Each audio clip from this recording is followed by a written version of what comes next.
I am cast off a shore of which I have no knowledge of. Am I to wonder what has brought me here? Am I to seek the causes of my misery or to wonder where I have strayed? No.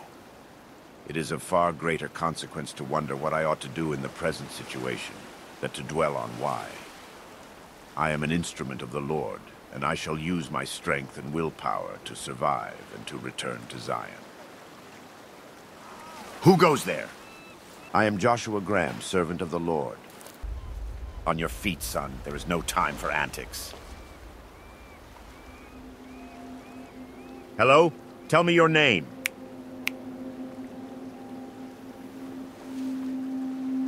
That doesn't look good.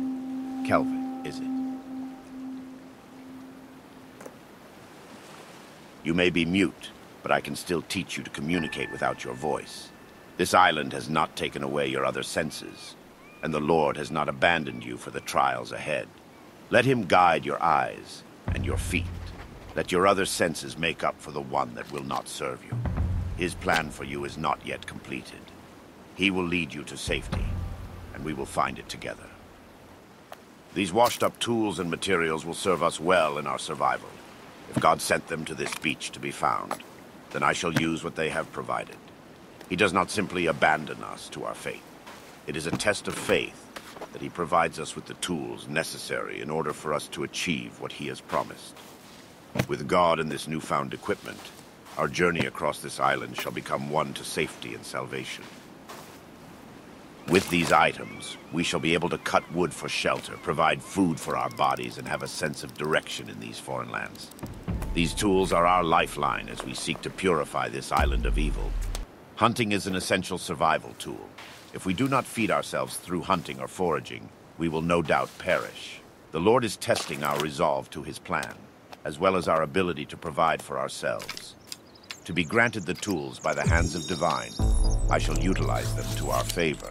I shall hunt with diligence. With his help in these tools, we shall have no issue with acquiring means of sustenance, and to achieve that in which has been granted by God in his infinite wisdom. Come, Kelvin. It seems that we must continue to delve deeper into the island in order to find a natural water source. This is a journey he requires of us to make. His will and path has been set before us. To continue this quest in what seems like eternal darkness and peril does not stray me from the light of God. He will light our path even in the gloomiest of times. His wisdom shall guide us forward as long as we walk with him. Let us continue and seek his will. Water, the most important life resource. It must be acquired and used carefully for survival. If I waste this water, I risk death for the both of us. With a full stomach, I shall be able to focus on our tasks at hand. He who can control a man's food and water can control his life. While these unfortunate souls never made it to their destination, I shall use what they have left for our own salvation. Their sacrifice will continue to serve us in our own trial to survive. The Lord does not abandon his followers. This is as clear to me now as ever in this dark and cruel island. We must construct a shelter in order to ensure that we have a sanctuary for food and rest while we are traversing this island. It seems that God has put us in a situation in which we are tasked to build our own shelter through his divine guidance. We shall build the best shelter we can with the tools that the Lord has provided for us. This island may not be kind, but it is not without his resources. We will build a shelter and take this as a sign that God has heard our prayers in this dire situation. We are making good progress on our shelter. We have made the first steps to providing ourselves with a place of shelter and safety. In time, we will need to fortify this place to ensure that it is capable of withstanding any attacks. The Lord shall provide us with the tools needed to build this place into a fortress, capable of withstanding the assaults of the evils that lie ahead. We shall have this shelter built as soon as we can. Safety is the first thing we must address. Food is an important part about survival. We must constantly seek food, for its abundance will determine if we have the strength to continue our journey of survival and redemption. I shall make a fish trap to ensure that we always have a source of sustenance in this island of horrors. The Lord will lead us to the fish, and with his help, they will be caught and be an integral component of our journey. To ensure our survival, we shall find more fish in this river by any means necessary. 2 hours later. Very well done, Kelvin. No, put it over. Never mind. 3 hours later. It is of the utmost importance that we finish in time so that we may get shelter within our newly constructed home.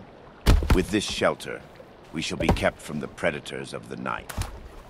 It is then that we will be able to sleep in a place of safety for the night. Let us hurry before the night comes and makes this island even more dangerous than it already is. While it is unlikely we will die from lack of shelter in one night, this shelter is important to our goal of survival and sanctuary. Let us continue with haste and finish in time to avoid the horrors of the night. 1 hour later. It appears that it has become night already. We are too late to construct the shelter in time. We must construct a fire that will keep us warm and in safety from the predators of the night. Luckily, God has granted us the resources to create this fire. He has given us the means to ensure our safety. What is that? I hear a sound like no other. This island seems to have brought with it many surprises. I urge you that we do not move from this spot and instead prepare for a fight. I urge us to stay calm and to wait patiently. Let it approach us. The Lord shall guide us through this evil. Be on guard and ready to defend yourself. A demon! So this is the true evil that this island holds. In the presence of an evil greater than ourselves, we must do what is necessary. The Lord does not fault us in this matter. I can only hope that this dark spirit finds solace in its end at the hands of God. May God have mercy on us all.